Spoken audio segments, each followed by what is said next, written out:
নমস্কার বন্ধুরা, দীপার সংসারে তোমাদের স্বাগতম। আজকে তোমাদের দেখাবো বাটা মাছ দিয়ে একটা রেসিপি। তাহলে চলো দেখাই। বাটা মাছ নিয়েছি, কেটে ভালো করে ধুয়ে নিয়ে এসেছি। এখন নুন হলুদ মেখে নেব। পরিমাণ মতো নুন দিয়ে দিচ্ছি, হলুদ, ভালো করে মেখে নেব।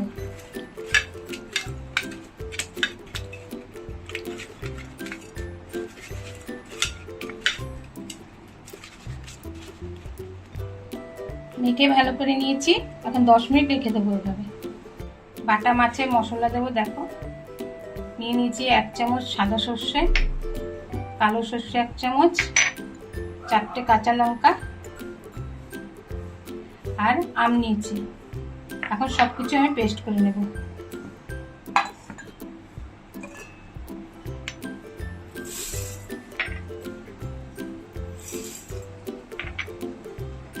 এখন পেস্ট করে নিচ্ছি।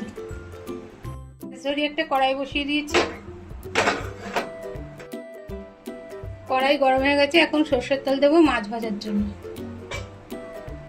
তেল গরম হয়ে গেছে, এখন মাছ দিয়ে দিচ্ছি।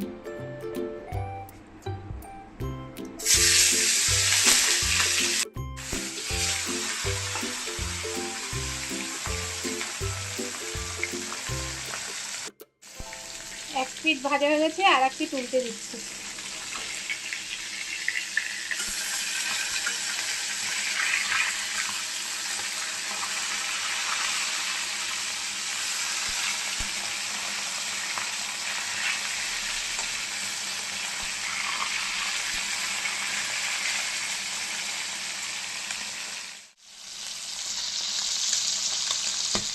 মাছটা ভাজা হয়ে গেছে, এখন তুলে নিচ্ছি।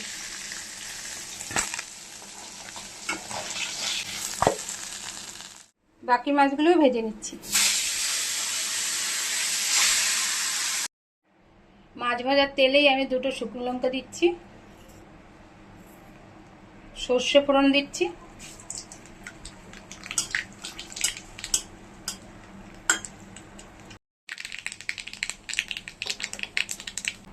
সর্ষেটা হয়ে গেছে। এখন আম দিয়ে দিচ্ছি। আমটা একটু হালকা করে ভেজে নেব।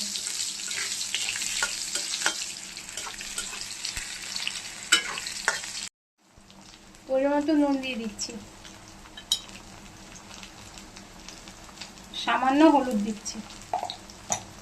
এখন ভালো করে নাড়িয়ে আমটাকে ভেজে নেব।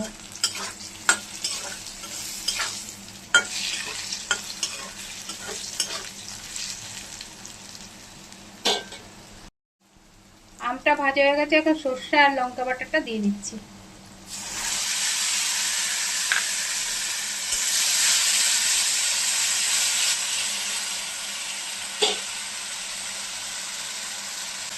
এক চামচ আম বাটা দিয়ে দিচ্ছি। ভালো করে নাড়িয়ে চলে নিচ্ছি। পরিমাণ মতো হলুদ দিয়ে দিলাম,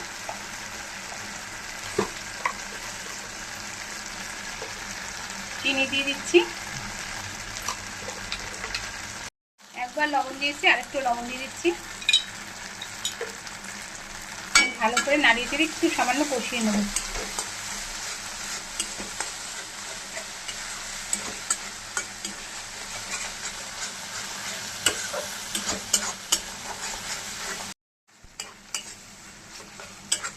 মশলাটা কষানো হয়ে গেছে, তেল বেরিয়ে গেছে। এখন জল দিয়ে দেবো।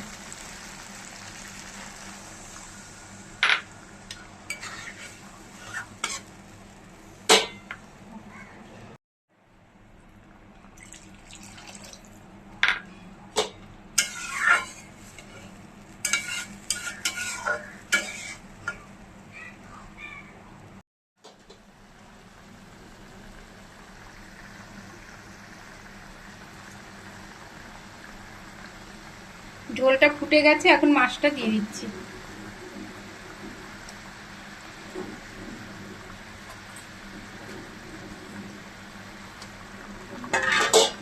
এখন একটু নাড়িয়ে দিচ্ছি।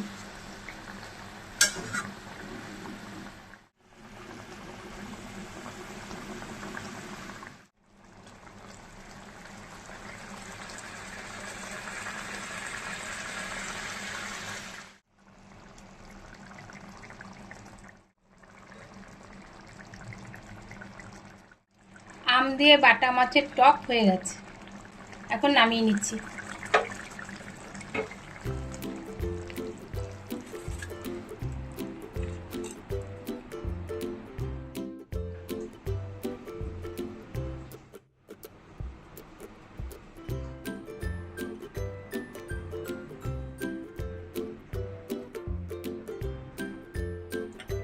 আম দিয়ে বাটা মাছের টক তোমরা এভাবে রান্না করে খেয়ে দেখবে, দারুণ টেস্টি লাগে।